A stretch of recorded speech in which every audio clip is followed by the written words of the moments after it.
রাকিবের গার্লফ্রেন্ড কলের পর কল দিচ্ছে। গার্লফ্রেন্ডের নাম রিয়া। আবির দেশ ছেড়ে যাওয়ার পর রাকিবের সঙ্গে একই ভার্সিটিতে ভর্তি হয়েছিল রিয়া। সেই থেকে ধীরে ধীরে বন্ধুত্ব, তারপর প্রেম। তাদের 2 বছরের রিলেশন চলে। 4-5 বার কল করার পর রাকিব রিসিভ করে বলে উঠল, কি হয়েছে, এত কল দিচ্ছ কেন?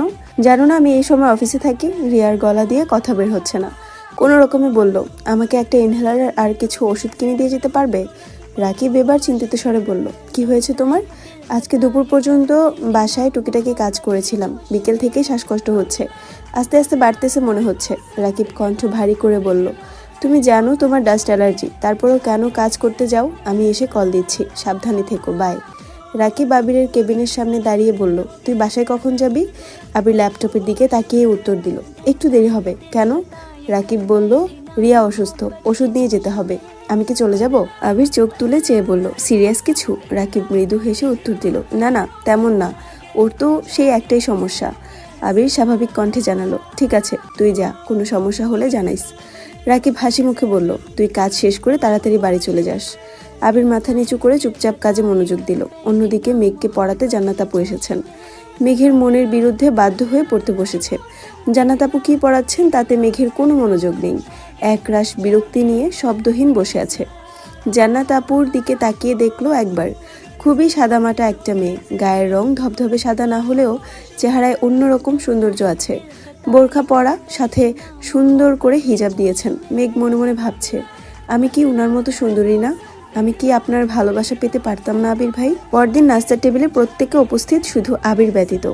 আদির খাওয়া শেষ হতেই আকলিমা খান বললেন, তোর ভাইয়া উঠেছে কিনা দেখে আয় তো। আদি দৌড়ে গেল আবিরের রুমের সামনে। আদি বা মিম কেউই আবিরের রুমে ঢুকে না, দরজা থেকে ডেকে চলে আসে। আজও আদি দরজা থেকেই উকি দিয়ে দেখলো, কিন্তু আবির কোথাও নেই। দুবার ডেকেছে কিন্তু সাড়া নেই। আদি করিডোর থেকে চিৎকার দিয়ে বলল, ভাইয়া তো রুমে নেই আম্মু। সবাই এবার মুখ চাওয়াচাই করছে, রুমে নেই মানে? সকাল থেকে তো আবির বের হতে দেখলাম না। তানভীর গলা উঁচু করে বলল, ছাদে দেখতো আদি। ভাইয়ের কথা মতো আদি ছাদের দিকে গেল, কিন্তু ছাদের গেটও তালা। আদি পুনরায় তা জানালো। মালিহা খান চিন্তিত স্বরে বললেন, আবির কি রাতে ফেরেনি? মেঘ সহসা বড় আম্মুর দিকে চাইল। এই বাড়িতে ছেলেরা কখনো বাহিরে রাত কাটায় না, যত রাতই হোক বাসায় ফিরে আসে, এটাই খানবাড়ির রুলস। খুব প্রয়োজন হলে আলী আহমদ খান থেকে অনুমতি নিয়ে থাকতে হয়। ইকবাল খান সঙ্গে সঙ্গে ফোন বের করে আবিরকে কল দিয়েছেন। প্রথমবার রিসিভ হয়নি, দ্বিতীয়বার রিসিভ হতেই ইকবাল খান শুধালেন, কোথায় আছিস? আবির ঠান্ডা কণ্ঠে উত্তর দিল, অফিসে। ইকবাল খান বললেন, তুই বাসায় ফিরিসনি কাল? না। কেন? আবির গম্ভীর কণ্ঠে জবাব দিল, অফিসে কাজ ছিল। ইকবাল খান তপ্ত স্বরে বললেন, ও আচ্ছা, আজ আমাদের অফিসে মিটিং আছে, আসবি না? আবির ভারী কণ্ঠে জানালো, চলে আসবো, এখন রাখছি, কাজ আছে। আলী আহমদ খান রাগে বলে উঠলেন, 2 দিন হয়নি নিজের কোম্পানি খুলেছে, এখনই ব্যস্ততা দেখায়। কই, আমাদের তো রাতে অফিস থেকে কাজ করতে হয়নি কখনো। মালিহা খানের দিকে তাকিয়ে শক্ত কণ্ঠে বললেন, ছেলেকে বুঝাও, বাহিরে থাকাকালীন কি করছে না করছে সেসব আমার বাড়িতে চলবে না। ডাইনিং টেবিলে নিস্তব্ধতা ছেড়ে গেছে, কারো মুখে কোনো শব্দ নেই। আলী আহমদ খান উঠে গেছেন। মালিহা খান ডাইনিংয়ে এসে ইকবাল খানকে শোধালেন, আবিরের জন্য কি খাবার দিয়ে দিব? ও তো গতকাল সকালে না খেয়ে বেরিয়েছিল, তারপর থেকে তো আর দেখিইনি। আদি ততক্ষণে ডাইনিংয়ের কাছে এসে উত্তেজিত কণ্ঠে বলল, গতকাল দুপুরে ভাইয়া আসছিল, আমি ভাইয়াকে ডাকও দিয়েছি, কিন্তু ভাইয়া শোনেনি। তারপর টেবিলে কাচ্চি বিরিয়ানির বক্স দেখে আমি সেটা নিয়ে উপরে আপুদের কাছে চলে গিয়েছিলাম, তাই তোমাদের কাউকে জানাতে মনে নেই।